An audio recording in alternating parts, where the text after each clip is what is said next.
questions, anything that you've been looking at or you would like to explore, this is a good time to share your question, or by asking it, or by shooting me a chat message. Well, the only question I have is that, at times when the individual I is not, I wouldn't say it's never not there, but there's times when I feel more enlightened than others, and life is flowing, and I'm not stressed, even in the midst of chaos sometimes. Yes. But even when I'm in that, state of flow, sometimes I get the urge to do something or get something done. It's not even that important. It's just something that I'm working on. Like, say, I need, just a creative thing, even something for fun. And but sometimes when that comes up, there's still a sense of urgency there. That makes that's a feeling of, I need to get it done now before I can relax, kind of a thing. And I'm wondering if that, if that's still this individual sense of individual I that is, because that's more of a contracted feeling than it is just okay, well, if I get this done, it's something I'm doing in the moment. It's more of a contracted feeling. I'm wondering how that works. Right.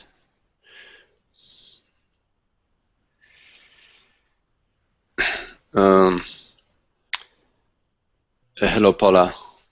There are habits. We've been living for decades with a contracted habit, meaning as a separate entity, as an identification with the body-mind.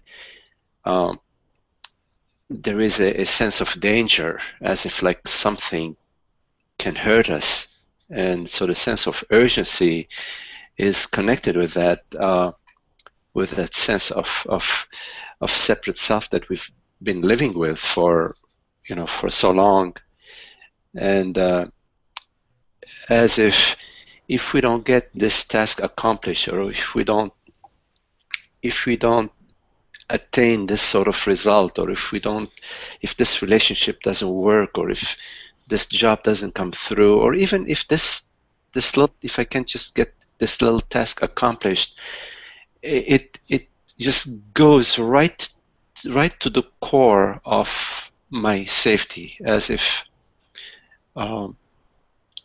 there is a real danger, while in fact we know that there isn't. A few hours later we're sleeping and we just forgot about the whole thing.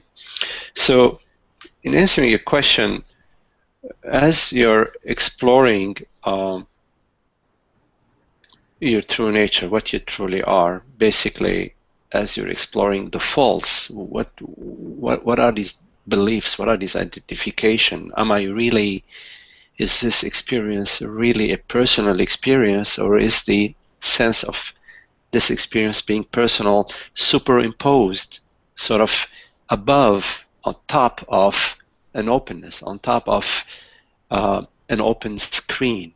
As you're exploring that, certain doubts about being a separate self, there'll be certain doubts about your structure, your identification structure starts to get sort of dismantled.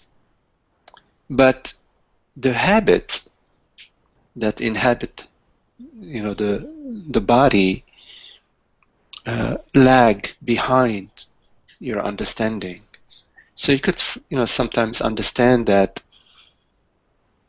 bush that's outside, that in the dark you thought it's somebody hiding behind it, but as you walk by it, you notice you understand that there's really nobody hiding behind that bush. Still, there might be, as you walk by this bush, especially if you've been sort of believing that, for a few years or for a few days, that in fact there is somebody behind this bush that wants to jump you. Even though your understanding might be clear, there might still be some reactions at the body level. One moment, let me see. I missed this one. Okay.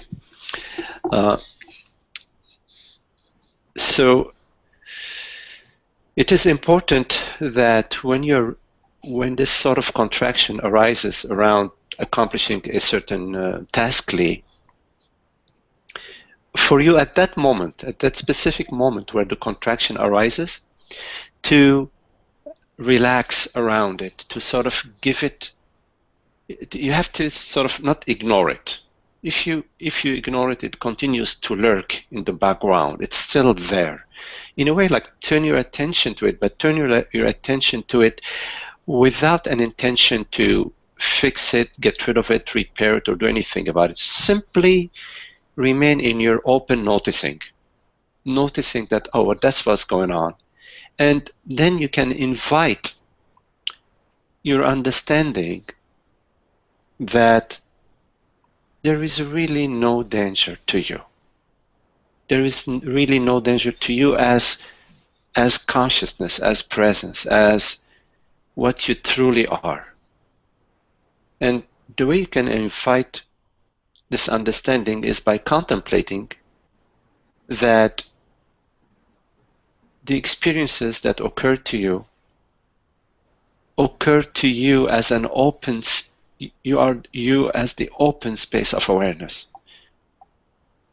And after the experience of whatever experience it is that arises in the open space of awareness, there might be a conversation. Oh, this is happening to me, Lee, to me, Magdi. This is happening to, why is this happening to me? It should not happen to me. But that conversation follows, even if it's a fraction of a second, it follows the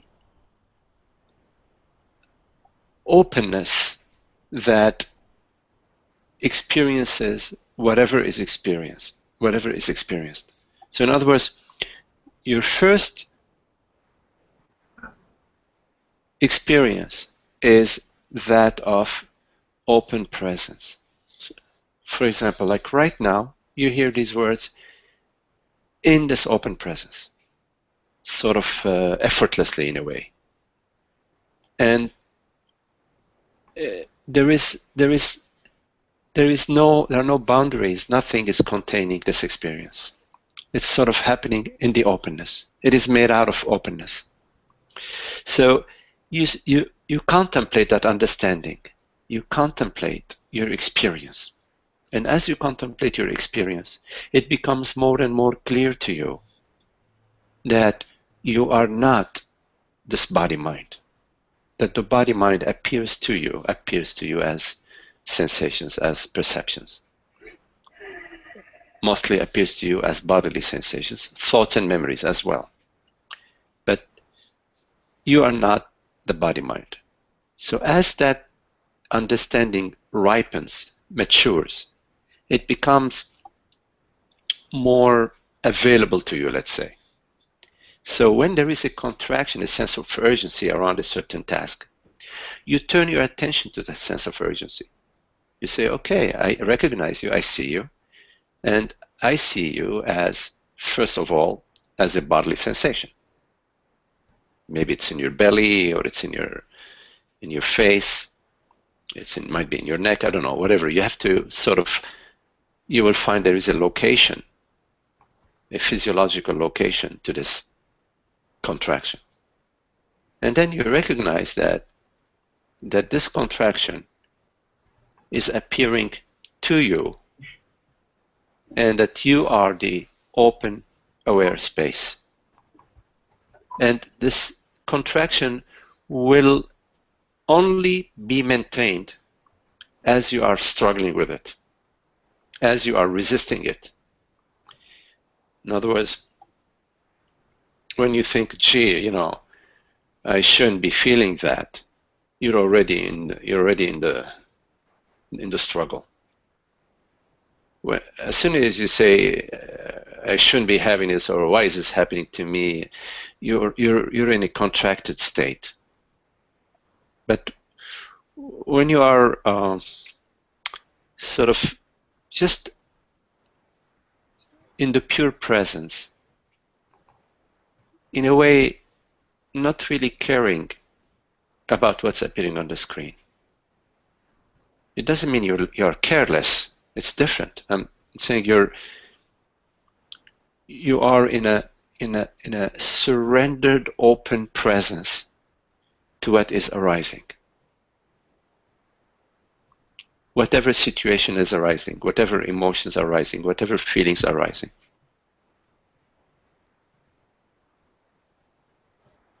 You will find that the contraction sort of dissolves in your tranquility, in your willingness to just be there, be present. But when you have an agenda, it's a different thing. And the contractions that reside in the body mind, those habits that reside in the body, they take time to come out. But they will come out. And as they come out, when you don't meet them with your separate self-arguments, when you meet them with the openness, when you meet them with the presence, when you meet them with the love, with the understanding, with the spaciousness, with being, pure being, because they're already there anyways. You know, the thought or the bodily sensation is already there on the screen. It's like a reflection arises in the mirror. The reflection is there. So you remain like the mirror that reflects whatever images arise on it, but isn't concerned, oh my goodness, what's happening to me as the mirror is a dog that's I'm just reflected a dog, I just reflected a lion, I just reflected a cloud. Mirror, yeah. It doesn't. Yeah, that's the weird part, that in order to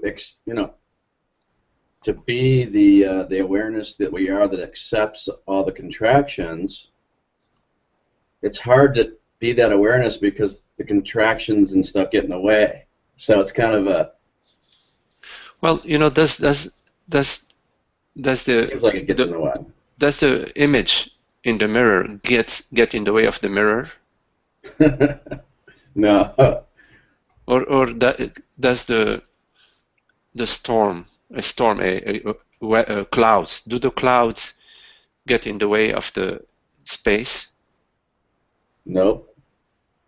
So, in a way, use those metaphors. I mean, you, meaning you as consciousness, in a way, like in the metaphor, you're like the mirror, or like the space, or like the presence. So, the feeling or the sensation or the contraction that arises, but it doesn't affect consciousness.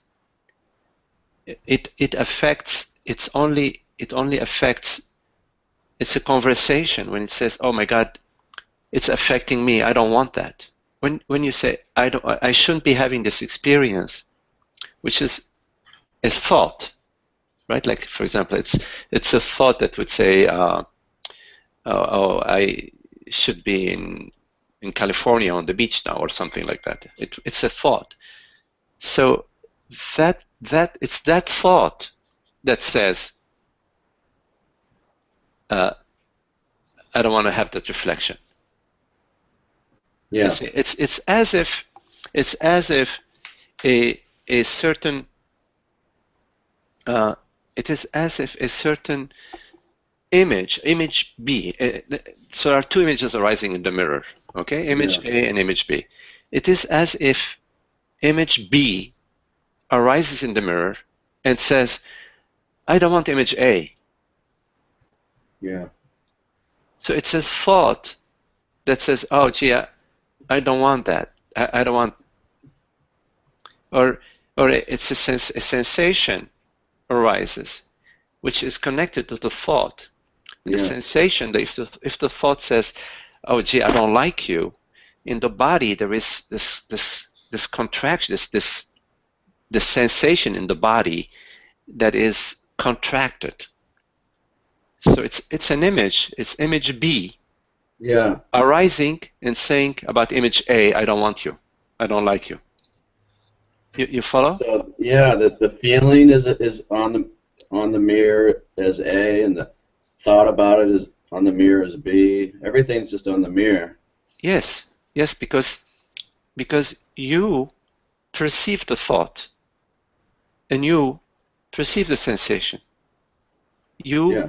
perceive right now. You're perceiving this voice, this hearing. Yeah. Like if I snap, if I tap my hands, you perceive, at the same time, like if you feel your leg, for example, you squeeze it or something like, you feel that sensation. They're images. Yeah. I mean, I'm using the metaphor images. Images arising on the mirror, on the screen. Yeah. So in a way, nothing really blocks consciousness. It's not a real blocking, Lee. It's like, okay, it's like you are sleeping in your night dream. You are dreaming that you are walking on the beach, beautiful sunny beach in the Bahamas. Okay, and then in your dream, you dream that there are clouds that arise on top of the beach, and then it starts raining. And so in your dream, you who was walking on the beach in the Bahamas are getting wet.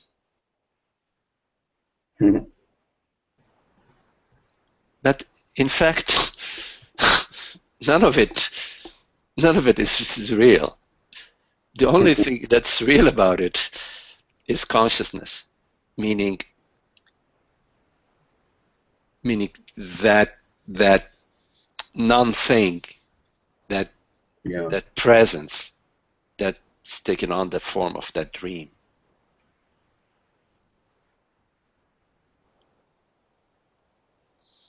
Perfect. Yeah, so the more you give a contraction, or the more you give a feeling or a sensation or an emotion, the more you give it reality or importance, or you give it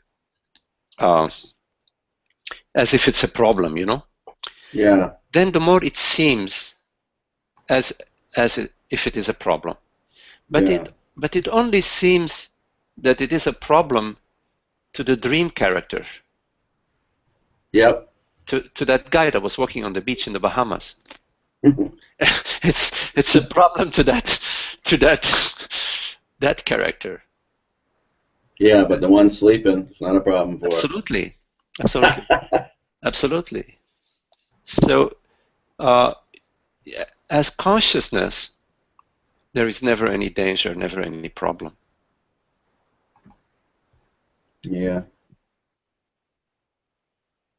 Yeah, I mean, I understand it. I as consciousness need to experience I as consciousness more. I'm sorry, can you repeat that? I said I understand it, very well. I am awareness. It's Yes. just that, and I do know I experience it all day, every day. Right, like right now, I'm awareness. Yes. But I guess I'm seeking something out of that, tangible or something other than what I already recognize, which is probably, part of the problem of not recognizing it, I guess.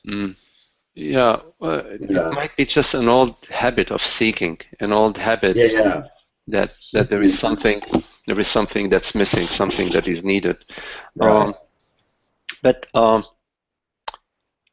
if you just come to just your experience right now, because in a way, Lee, the reality of your experience is this nowness in a way, So if you come to your experience right now, and you ask yourself,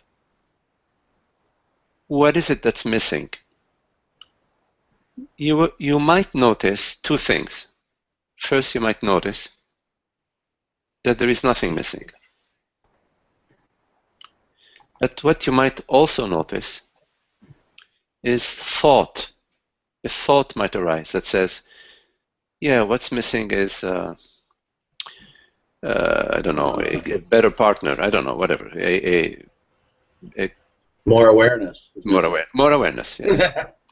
But there is a thought that's arising that says more awareness is missing. So a thought is perceived, right? You perceive the thought. So when you perceive when you go to the theater, okay, when you go to the theater and you watch a play, and in the play they say, you need to have more awareness, you need to have more awareness, okay? Do you actually believe that? I mean, do you feel that, oh my goodness, yeah? You know, no, because you're at the play, you see? Yeah. If you perceive in a dream, you perceive some creature that arises and tells you what you should do. Are you going to believe that? Many people do, but I would say not. I wouldn't believe that. It's just a dream. It's a dream made out of fantasy. You can dream a million things. So a thought that is perceived has no, whatever is perceived is not intelligent, meaning it's not aware. What is aware is what perceives. You see? Yeah. Awareness is intelligent, and perceived is not intelligent. You got it. That's what I was trying to say. Exactly. Yeah, I know what you're saying. Yes. So everything perceived is not intelligent. It's just on the screen. Yes, it's image on the screen. It's consciousness that is intelligence, that is wisdom, that is beauty, that is love, that is life. Whatever we refer to as life, we're really talking about consciousness. We're not talking about the trees or the birds or the thoughts or we're not talking about what's in the field. But that's the big confusion. It's a big confusion. In ignorance, what is believed to be life is believed to be the objective. We believe a tree or a bird or fruits, whatever, whatever we perceive, we believe that is life. That's not. If you contemplate that, you realize that whatever is perceived, is the light shines onto an object, and so the object appears made out of the light. It's made out of the light that shines onto it. It has no external reality. So the reality of every experience, which is the reality of this experience right now, is one reality, which is the reality of consciousness. Because you are conscious of this experience right now. And the reality of this experience right now is the consciousness that is conscious of this experience. It's not an external, and there isn't a reality out there, and then consciousness travels to it, uses a rapid UFO or whatever, and travels to it and says, okay, I got it now. It's not like that. Because there will be, if there was a reality of consciousness, which is unquestionable, and there was a reality of the world, then there would be two realities. And it's impossible to have two realities, because if there were two realities, then there would be a reality that knows these two realities, which is that one reality. Otherwise, if the two realities exist but they're not known, then we're talking nonsense. Yeah. Right. So we know that it's only one reality, and there is no doubt that this one reality is consciousness. There is no doubt in our experience that this reality is consciousness. The doubt only arises when we read books and somebody says, oh, the reality is Bahamas, or the reality is a tiger, or the reality is a tree, and it confuses the mind. But if we go to our experience and we ask ourselves, what is it that is real right now in our experience, we will find that what is real in our experience is the awareness, consciousness, Yeah. right. So that sort of brings the mind to a standstill. Yeah. Especially the part where you realize that nothing is intelligent that appears on the mirror. Absolutely. Or I mean, you can use other words for it, but Yeah. I know what you're saying. Right. Right. That's perfect. Thank you. Yeah.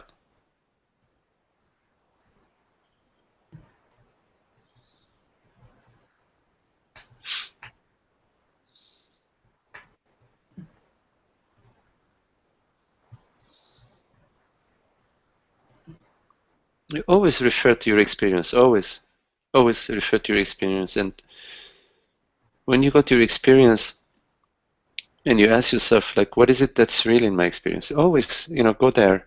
What is it Yeah. that's real in my experience? To sort of bring it back to center, bring it back to in focus, because the mind is habituated to attribute reality out there. Absolutely. Yeah, it's a habit. But so that when you ask yourself that question, you come to ask yourself, what is it that's really my experience right now? You come to consciousness.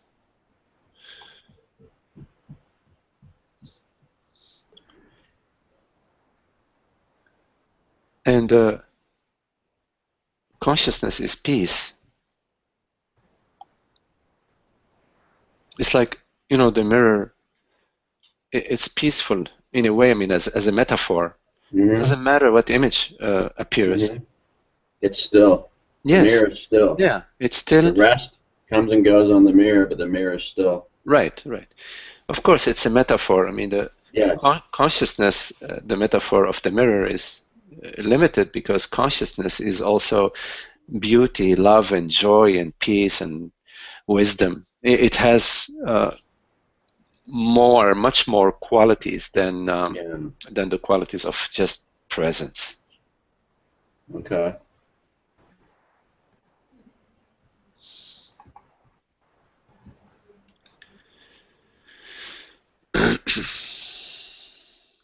Thank you. Yeah, you're welcome. Dave.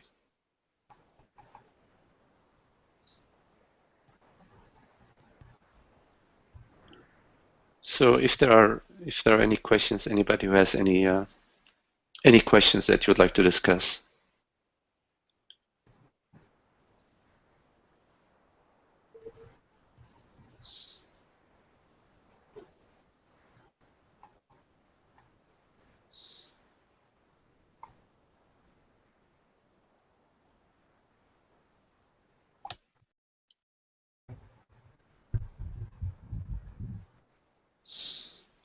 Hello, Monica.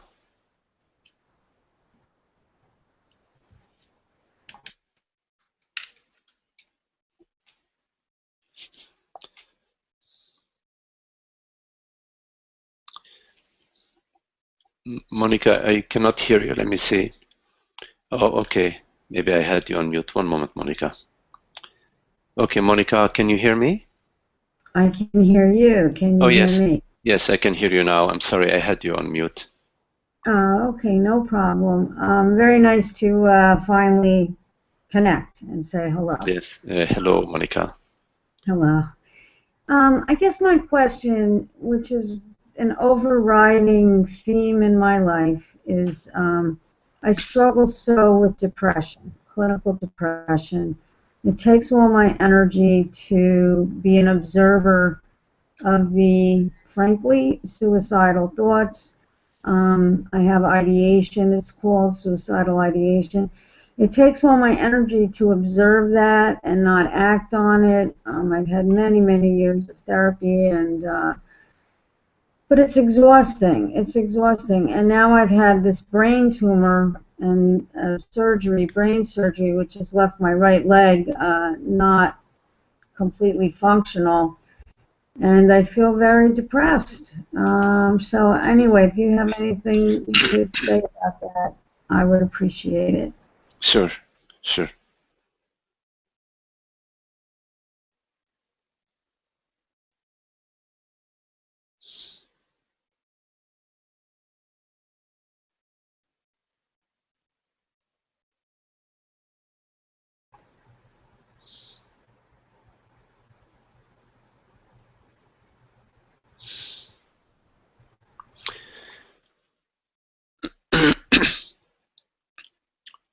You know, Monica, there are all sorts of tricks that the mind engages in, and the purpose of these, of the trickery of the mind, is to maintain a sense of me, a sense of separate self, a personal identity.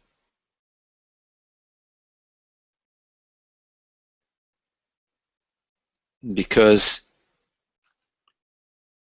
if the mind does not maintain the sense of me, whether it is a beautiful me, a great me, a bad me, an awful me, a depressed me, an ugly me, whatever, it does not matter what the adjective is,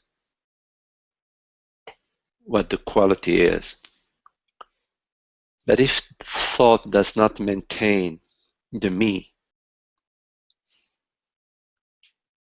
it's out of a job. And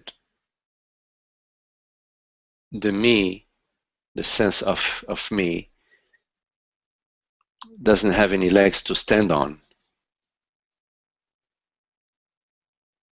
So there are addictive thoughts and addictive behaviors that maintain the belief and the notion that I am this person, I am this individual, I am this Megdi, or I am this Monica, with all sorts of adjectives, all sorts of qualities, some of which are qualities we're proud of, we like to display, and some qualities we like to hide, and some qualities that we just like to keep busy with. All of these qualities, all of these activities are thought, mind activities, and they are also feelings. They also operate at the body level. So we might, for example, have certain thought patterns about how incompetent we are, or about how nervous we are, or how impatient we are, or how much of a failure we are, or how useless we are. All of these are thoughts and conversations, are thought conversations that also have a bodily element to them, a feeling element to them, a physiological element to them. And one thing that they have in common, whether they are beautiful thoughts about how wonderful I am such a great person, or how depressive these thoughts are, I'm like really awful and unworthy and useless. One thing in common that these thoughts have is that they're unhappy. There is no happiness in them. There is no peace in them. Hello? Yes, can you hear me? Oh, okay. So, one moment.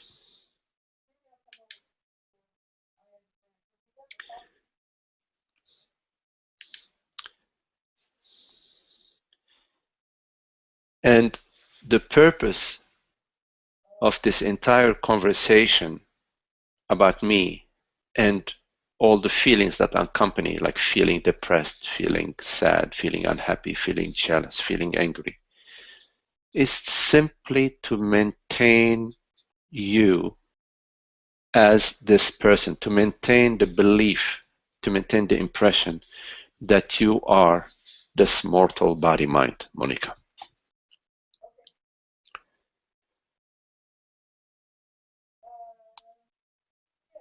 It is important to contemplate what you truly are and to, as much as possible, disassociate yourself from these thoughts and from these emotions.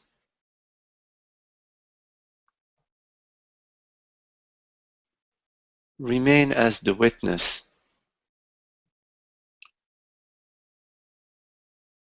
Remain as the presence that perceives all these thoughts, that perceives all these feelings and emotions, but does not buy into them. It is important that you do not buy into them. Because once you start buying into these thoughts of worthlessness and believing those feelings truly express what you are, and therefore struggling with the feelings and the emotions, it's a lost battle. Because whenever we're struggling with an emotion, we are struggling with the past. Because an emotion is a bodily sensation which occurs in the timeless. What makes it seem to be occurring in time is the thought that it is happening to me. Every experience that you have has a timeless quality to it. But then thought comes in, which is a habitual thought. Why is this happening to me? Why am I still feeling this way? And so it is the conversations about me as an individual that maintain the impression that you are an individual, and that are the cause of your unhappiness.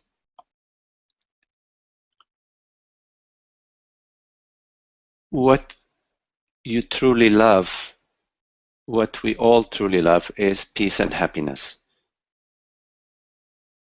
And peace and happiness cannot be attained by struggling, by fighting, by arguing, by seeking. Peace and happiness is a relaxation, is our true nature. It is the screen of consciousness that we are. It is the screen of consciousness that you are, Monica. What you truly are is this peace and happiness, is this screen of presence. Feel it. Go to it. It's your birthright. Nobody can take it away from you, and nobody can give it to you. I just speak in reminding you, only in reminding you of what you are. Nobody can give you your true nature. Nobody can give you the peace and the happiness that you are. It is your birthright. Go to it. Love it. Love not the issues, not the problems, not trying to solve problems. Solving problems is not happy. Who cares about solving problems? My God, When I was in college and I was solving problems, I just wanted to get out of that classroom. It's just like one problem after the other that they give you. Well, I was studying science, and so they give you all these complicated problems. Well, life problems are maintained by the mind. Life problems occur because of the I thought, the belief that I am this man, I am this woman, and things should be different for me. You're not a man or a woman. You're not. You are consciousness. You are the pure presence, pure awareness. You are the beauty, the love. You are the happiness. You're the joy. You are the screen of consciousness, of presence. All these problems that you're talking about appear on the screen. Allow them to come and go like waves, like you're sitting on the shore and you are watching the waves. No two waves are alike. No two waves are the same. You can watch without the identification. This is happening to me as Monica. Remain you as consciousness. Remain as the presence. Nothing happens to the presence. Nothing occurs to you as presence. Nothing occurs to you as consciousness. Nothing occurs to you as awareness.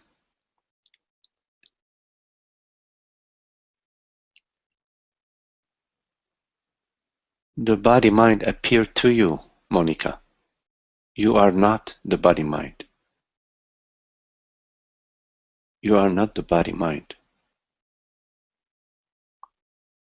As soon as you believe that you are the body-mind, you are unhappy because the body-mind is on a time clock.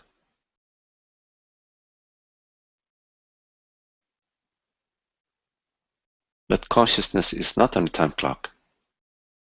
Consciousness is unborn.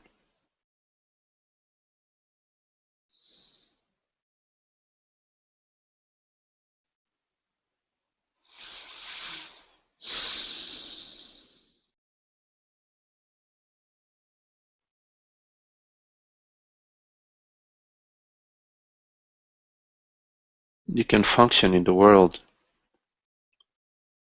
as consciousness that's open and free and happy. Not happy because you are healthy. Not happy because you are wealthy. Not happy because you have a great husband or wife, or because you have a great job or great children, whatever. No. Happiness is causeless. True happiness is freedom. Does not depend on any situation. It's not dependent on anything, Monica.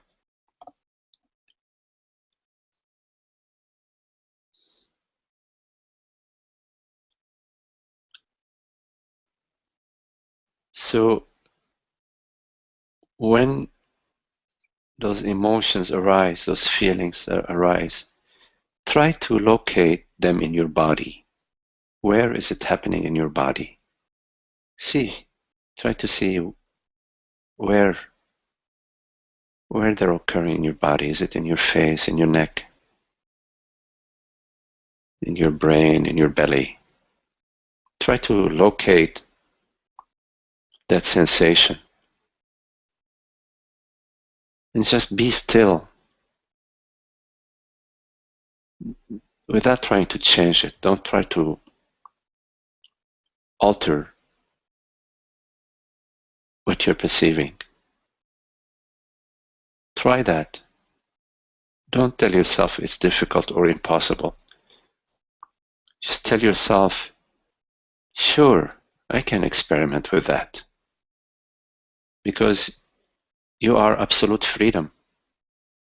And your absolute freedom gives you the green light to experiment any way you want.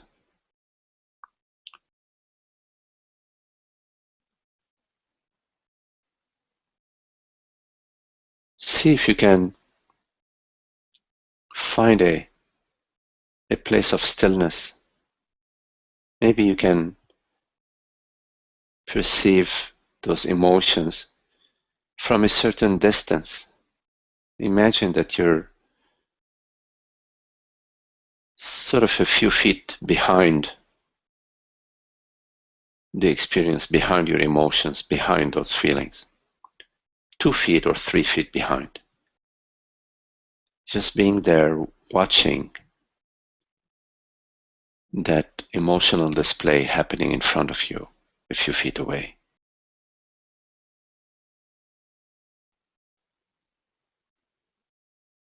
Try to break the pattern that maintains this loop in place.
Okay, Monica.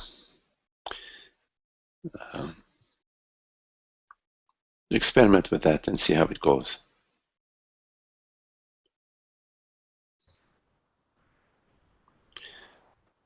You're welcome. Also, if you need to revisit your question, this will be posted on YouTube, and you can look at it again.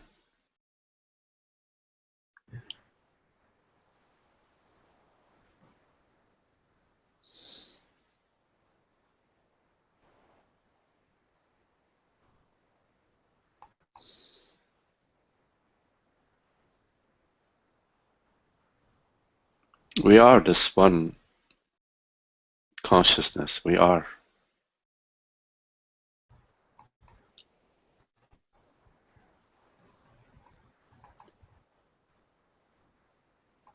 We're so deeply interconnected,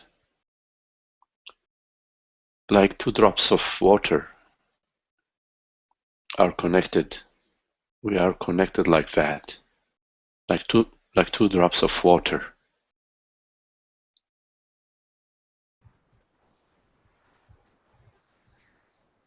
Hey, baby girl.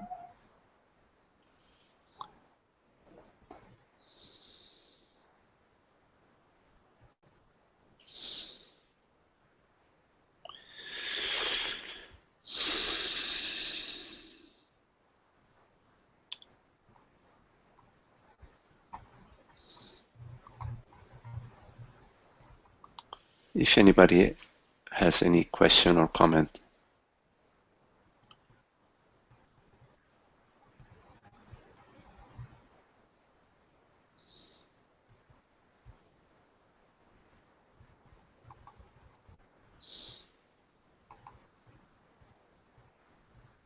I guess I do, Magdi. Yes, Dolores. I guess so. I feel like when you say we are connected, because I Dolores, I'm having some difficulty hearing you. There is some sort of echo. I guess what the first person hear me? It's on and off, Dolores. Try it again. Yeah. Okay. I experienced what your first, the first person, the question that they mentioned, but anxiety, I don't know, a sense of, I don't know, grasping. I guess I'm not in a relationship, and there are people that are like, I feel like I want to be in relationships, and you say that we're one, and I guess I don't ever really embody it. You know, I know it in my head, but I don't know it in my body at all. So Okay. I'm going to mute myself now. Okay. Yeah. So, Dolores, right now, if you go right now to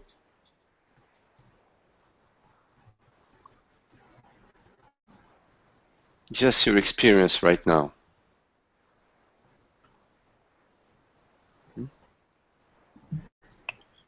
And ask yourself, don't just go to your head, to your mind. Go to your entire being right now. Don't go to the tapes that are playing in your head. Just go to your entire experience right now of just being. And ask yourself, in this moment, in this real moment, what is it that I am missing?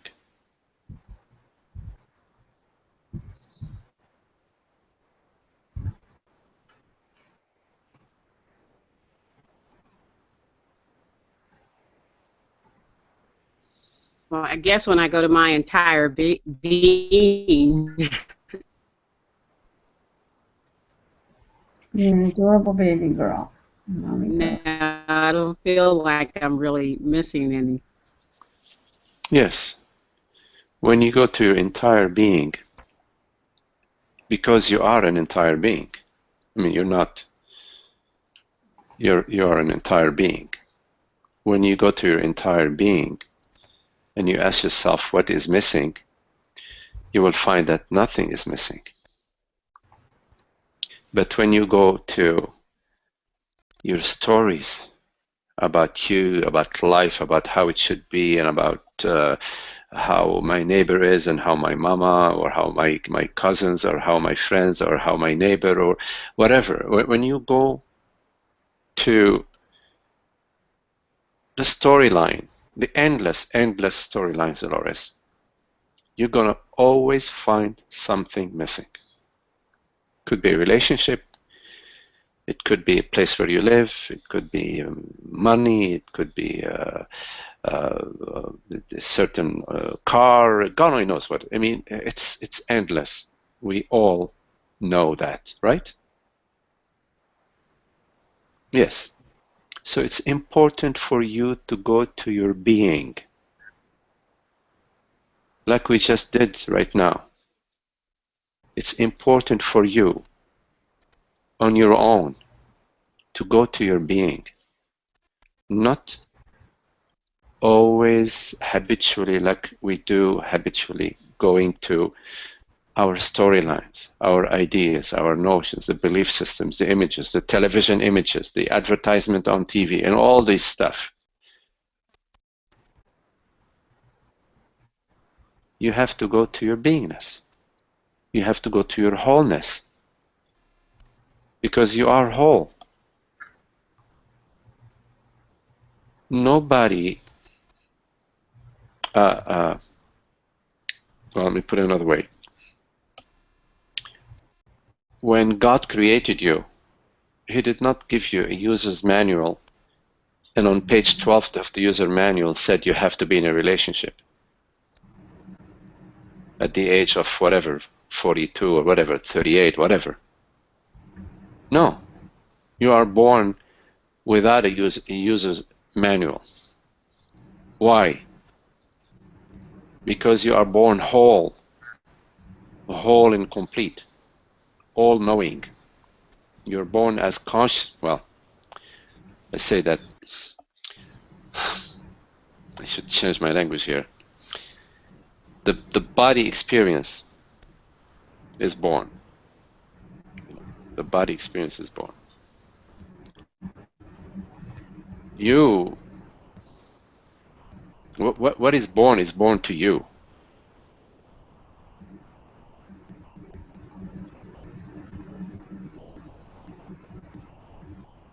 It's like this perception is born to you right now. And you could look at this perception and say, well, something is missing. And as a result of that, you would just be unhappy.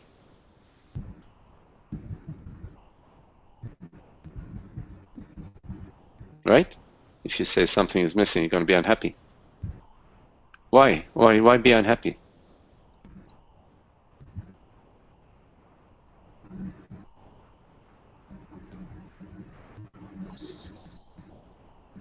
Now, as long as you believe that you are Dolores, that you are this woman, that you are this body-mind, you're going to find some things missing. Because objects are incomplete, they're partial, they're limited. But once you recognize yourself as consciousness, then you enjoy Dolores. You take Dolores for a walk, you take Dolores to invite some friends over or some family over, you have a nice chat together. You take Dolores, I don't know, to the movies if you like the movies, you take Dolores to a concert if you like a concert, or So when you know yourself as consciousness, then you enjoy Dolores. And if Dolores, meets somebody who is a nice guy, you will make Dolores enjoy this fellow, or this partner, or this friend. Just joke and laugh. If Dolores meets somebody who's a jerk, Dolores will, you as consciousness will move Dolores away. Well, you as consciousness will tell Dolores, hey, listen, don't waste your time here, because this person, just wants to, doesn't want to share, doesn't want to really explore, is in a different place right now. Doesn't mean it's a bad person, it's just a different place right now. It's not for you. And at some time, there might be somebody who you feel happy with, and then you just enjoy, this person. But it's important when you're enjoying this person, or this company, or this friend, that you remain in your freedom. As soon as you need this person, there is fear. Well, what if this person says no? You know what I mean? You just enjoy this person. When they feel like leaving, you say, hey, nice seeing you. I enjoyed chatting with you. Have a nice trip home, or have a nice trip back to, I don't know, California, wherever you remain in your openness. So you're open to, to a happy Dolores experience. But missing money, missing companion, that's not happy. So I would focus on what God has gifted you right now, to celebrate the gifts that are available to you, and they're infinite. You're a beautiful woman, a healthy woman. I'm sure you have nice family and friends, or some happiness, or some beautiful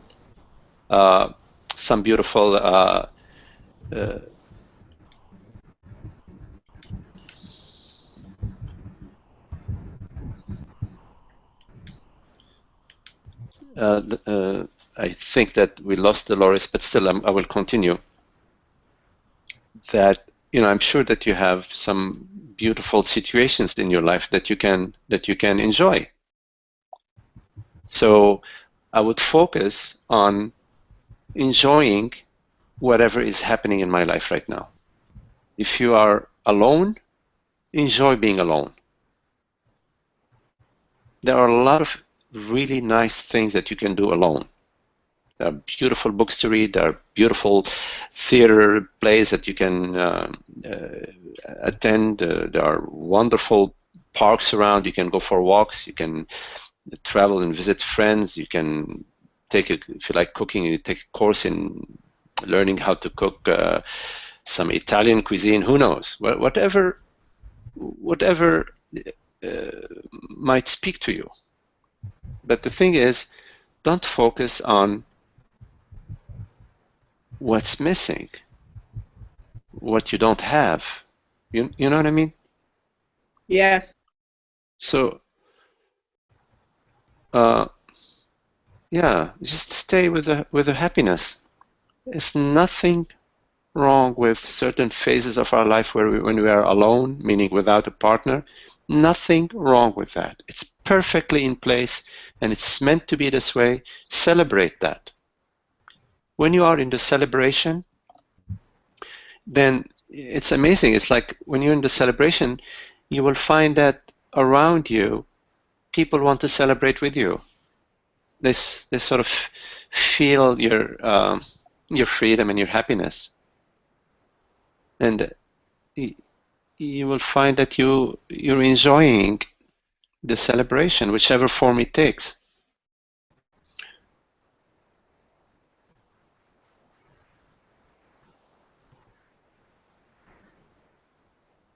The key thing is not to have your happiness depending on anything.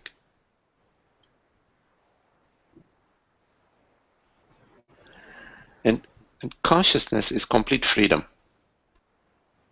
And you are that.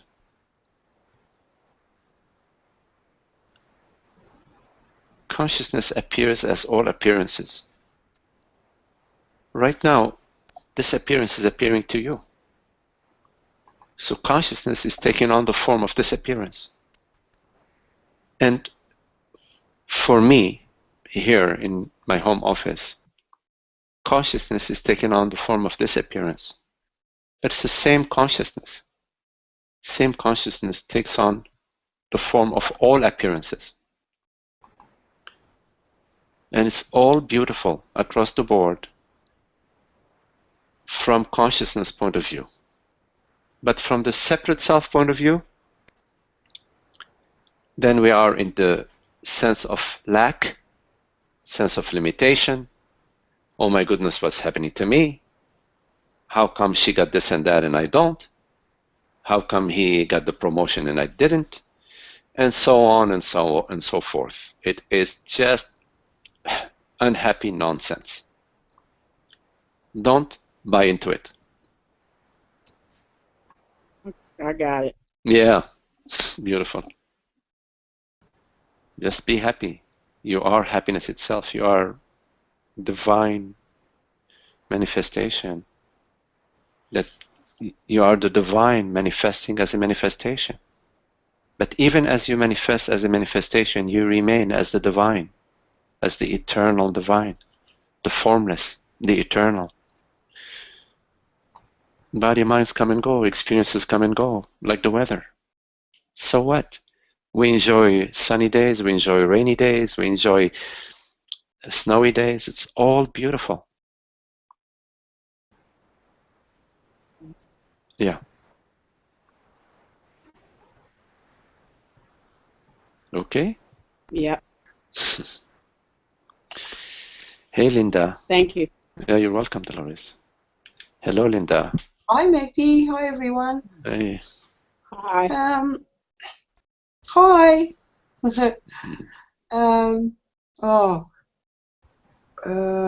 What was my question? My question was that some people, some teachers teach that that you can use the body, the senses, as a gateway to the oneness. And I studied A Course in Miracles for a lot of years, and I've just realised that I was wrong about the whole thing, because I thought that the body was an illusion. Not only was it an illusion, but it was bad. It was not good.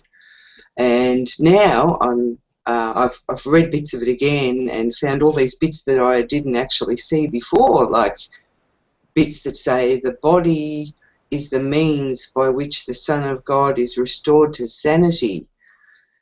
And somebody told me recently that the body, you could use the body like to get in touch with your senses rather than, reject it. And I know Eckhart Tolle talks about the presence and experiencing the presence. You use your senses, you feel stuff, and the feeling's not what you are, the body's not what you are, but you can use that. I just wanted to ask you what you think about all that. Yeah.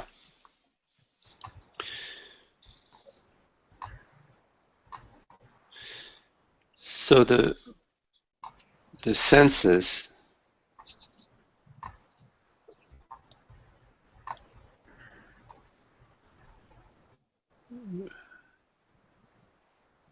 point directly to the world body-mind through perceptions, sensations, feelings, emotions. The senses point to the world body-mind in a sort of a direct way, but indirectly they're pointing to consciousness. So the world body-mind via the senses are perceived,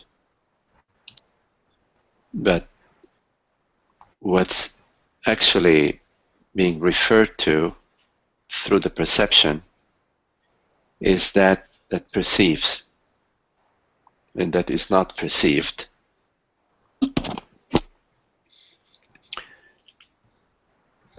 So the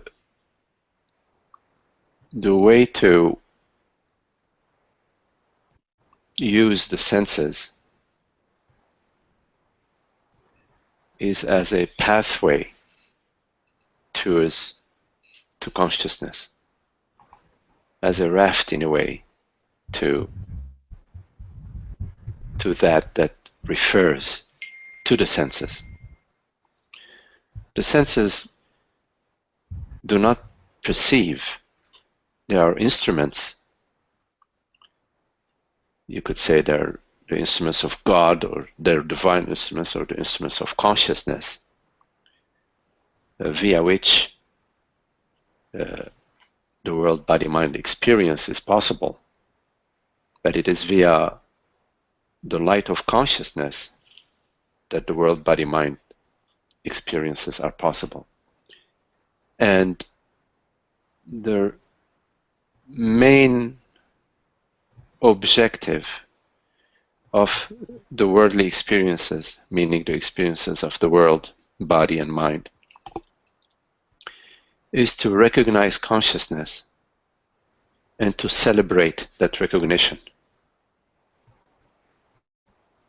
which is quite different from using the senses in order to celebrate the world, body and mind. In other words, when the senses are used to celebrate the world, or to celebrate the body, or to celebrate the mind, it is an imperfect use of the senses because the senses are stopping at the interim point. In other words, the senses perceive the world, body, mind, and they stop there. They do not turn around and refer to their source. They do not turn around and refer to consciousness.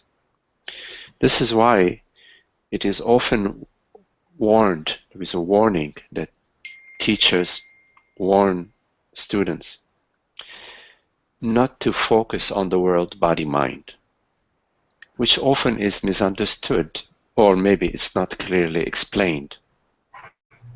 The misunderstanding would be that, oh, the world, body, mind are not real, and therefore I'm going to disassociate myself from the world, body, mind. I'm going to ignore the world, ignore my body, and ignore the mind. That is a misunderstanding. And there might be an incomplete explanation, because when a teacher is pointing to not focusing on the world, body, mind, they're also saying, or they need to say, that turn your attention to that shines the light onto the world, body, mind. And once you realize the consciousness that right now hears these words, that is the substance of all perceptions, of all sensations, of all thoughts, of all feelings, of all emotions. Once you realize that, and once that becomes, it's clear to you that that is the presence that you are, then the world, body, mind are wonderful celebrations of the magical, the wondrous, and the wonderful creativity of consciousness. So, are you saying, because you often talk about celebrating, and I think that's just wonderful, because it's so opposite of what I've done my whole life. I haven't celebrated, but I am, Yes. getting closer to that. And you talk about celebrating and doing, but you're not. Are you just celebrating the, the love, the consciousness, the truth? Yes. You're not actually celebrating that you've got like a lovely piece of cheesecake in front of you. No, you're not celebrating the cheesecake, and you're not celebrating the the beautiful trees and all that. Right. You're celebrating the truth. Sure. Yeah. You celebrate. I'm not celebrating that. The celebration, comes from the recognition of what is real. Once you contemplate that the reality of your experience is consciousness right now in this moment. It is consciousness that hears these words. Then you go, wow, how wonderful! Look at this. Here is Linda, and here we are. Just being together is so lovely, and exploring, the truth, or just enjoying being together. There is just such delight in being together, irrespective of, what is being shared.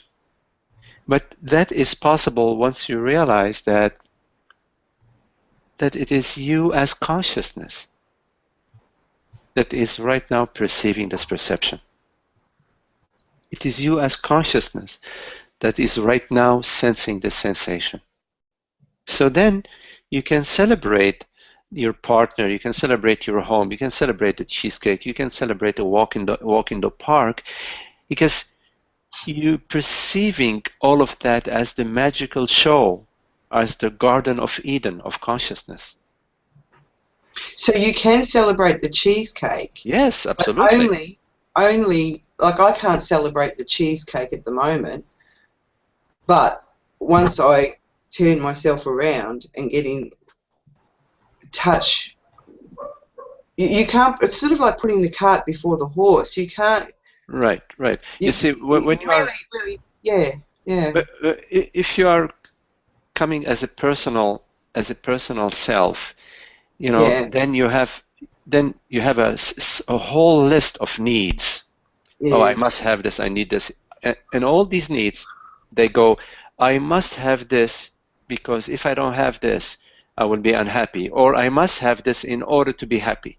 I must have a better partner. I must have a job. I must have a better home. I must have in order to be happy. And I'm unhappy, so because I don't have all these things, I'm unhappy. So let me drink. You know, so I'm gonna numb myself. I'm gonna stuff my face. Whatever it is, I'm gonna do in order to avoid feeling my unhappiness.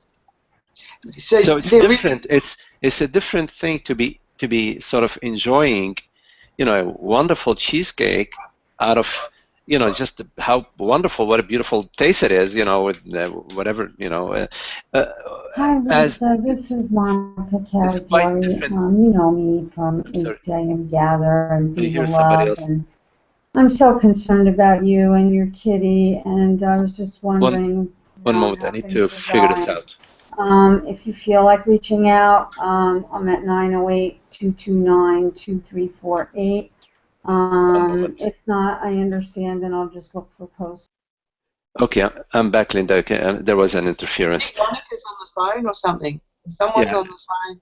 Oh, okay, but it's okay. I think it's taken care of now. So, can you hear me? Yeah. So as I was saying, it's a different thing to be enjoying, you know, a drink out of the spirit of celebration, and drinking in order to sort of numb yourself from what's happening, from how you're feeling. Yeah, so really what it all boils down to is there is no celebration possible for the person, for the me. You got it. There is no celebration that's possible for the me.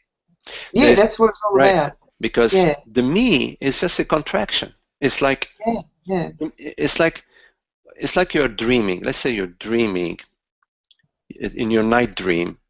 You're dreaming that you are a 15-year-old or that you are sitting having dinner and enjoying a cheesecake, right? Enjoying a cheesecake. In fact, you're not enjoying a cheesecake because you're there you're dreaming this dream.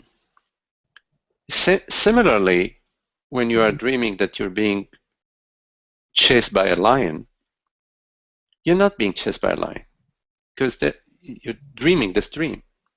There is a difference between enjoying a cheesecake in your dream when you're sleeping and having cheesecake, and actually waking up and going down to the kitchen and saying, wow, this is, you know, I still have a slice of cheesecake from the party, you know, I'm going to sit down and have myself a nice cup of tea and enjoy this cheesecake.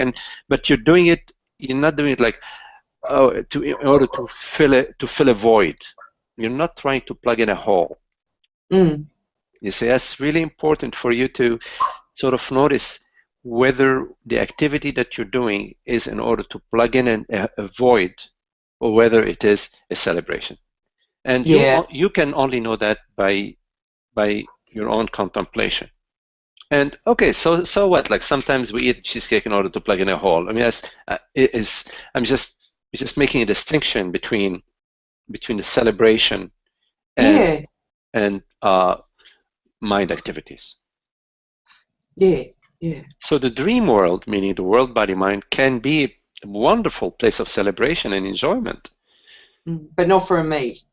Not for the separate self. No, not for the separate self. Yeah, that's right. Because the separate self isn't real.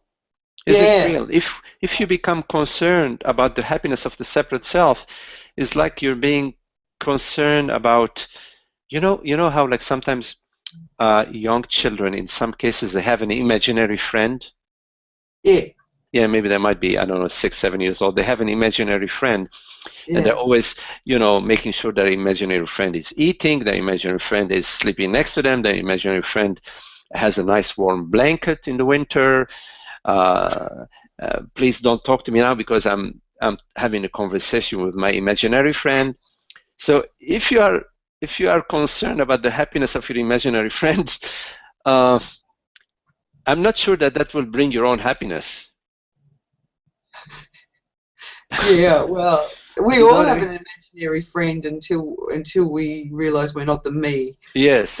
We Yes. Actually, it's even worse than that, because the separate me is not even a friend. It is because it's always telling you, oh, well, you need that and you must have this. Oh, gee, you don't have a good, oh, you don't have a good job. Oh, you don't have, it's always in the yeah. business of complaining, resisting, and pursuing. It's a shocking imaginary friend. Yeah, it's a bugger. Yeah. Yeah.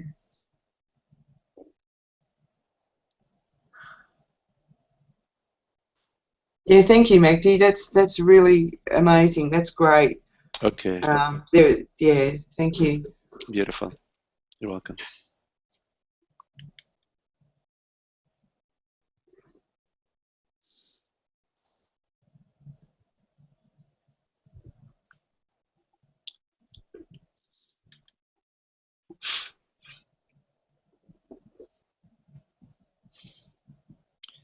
So if there are any other questions.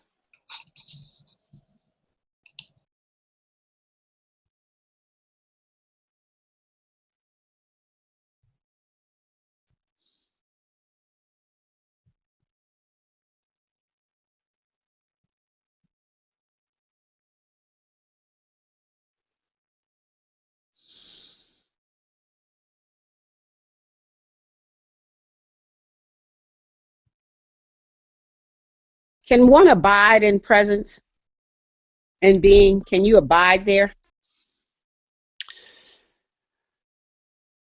The abiding in presence has no you. It is presence abiding as presence. It is the absence of a me.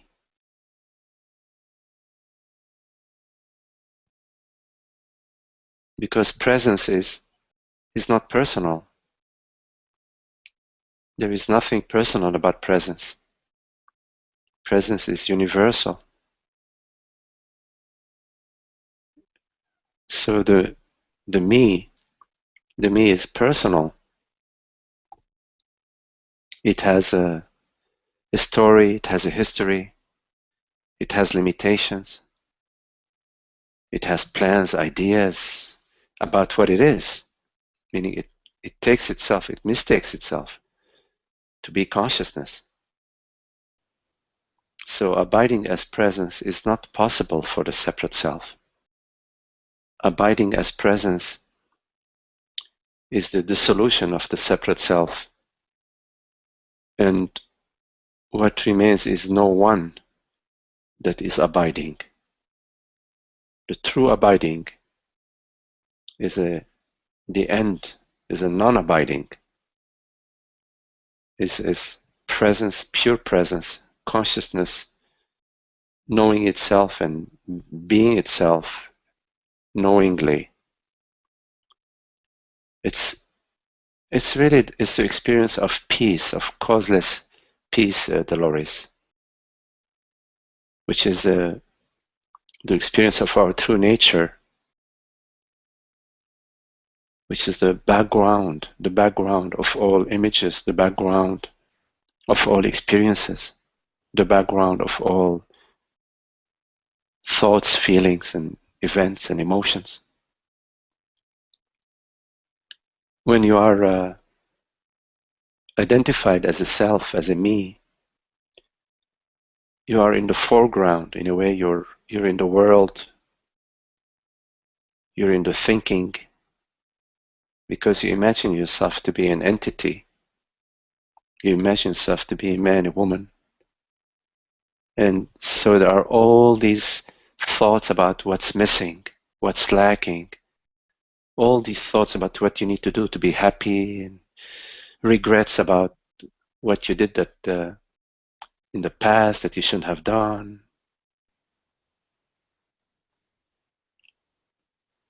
That's not presence, that's a thought, turbulent thought that we feel in our belly as unhappiness. We feel it in our chest.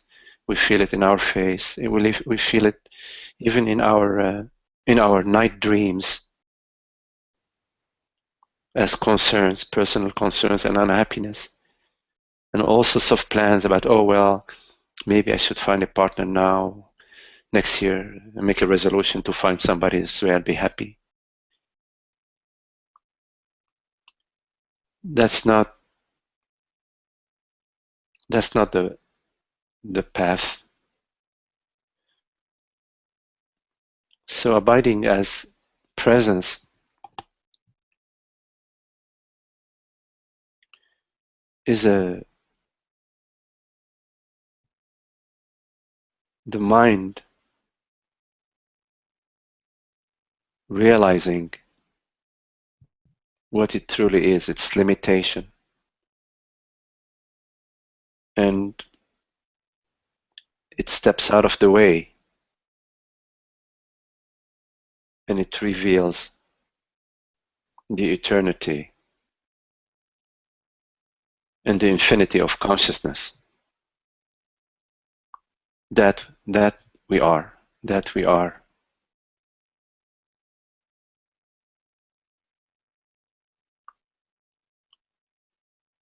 The body-mind appears as bodily sensations, as thoughts, but what you truly are does not appear, and yet it is the reality of all experiences, and the reality, the only reality, the one reality, the reality of consciousness. So knowing yourself for what you truly are, not just at an intellectual understanding, but in the entirety of your being.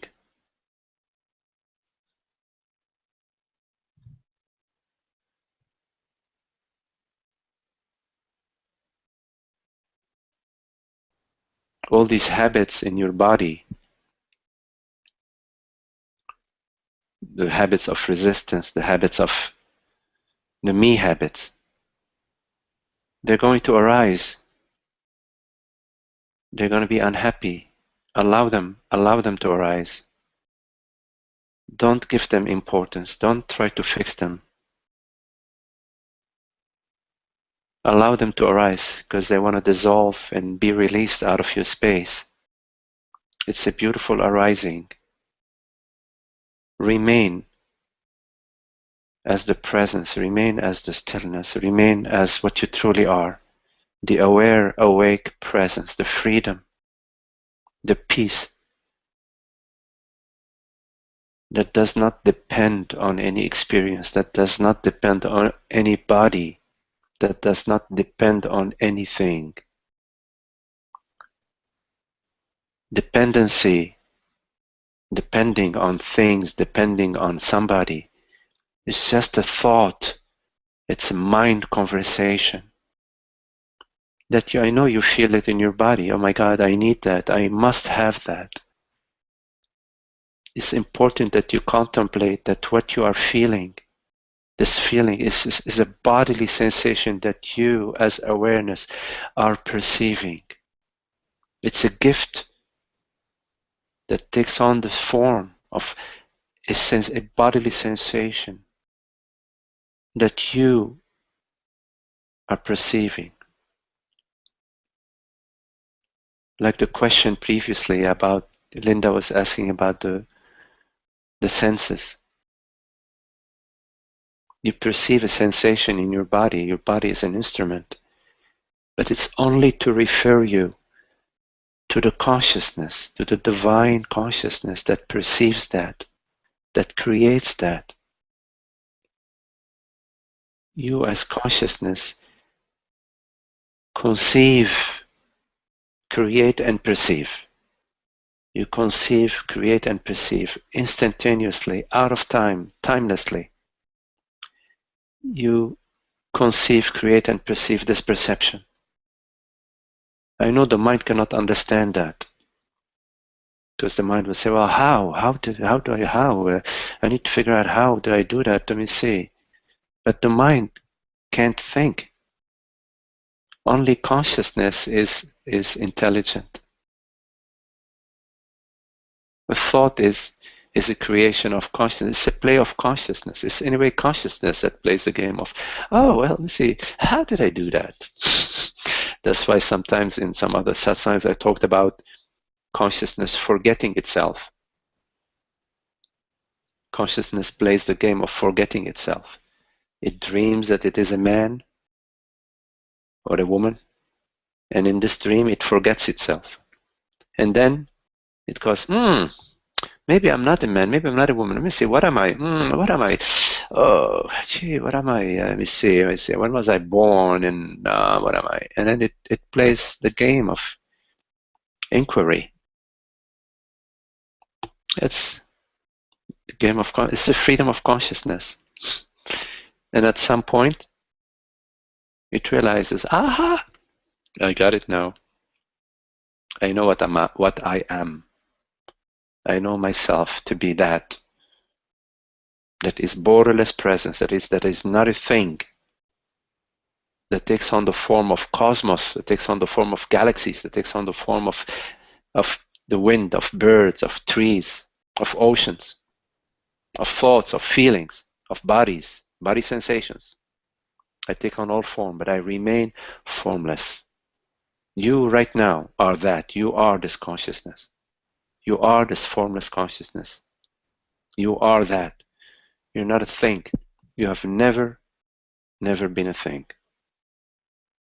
Things appear to you. Like in your dream. In your dream, trees, forests, puppies, little boys and girls, who knows what appears to you. But you are not a puppy. You're not anything that appears to you. You have never been a thing.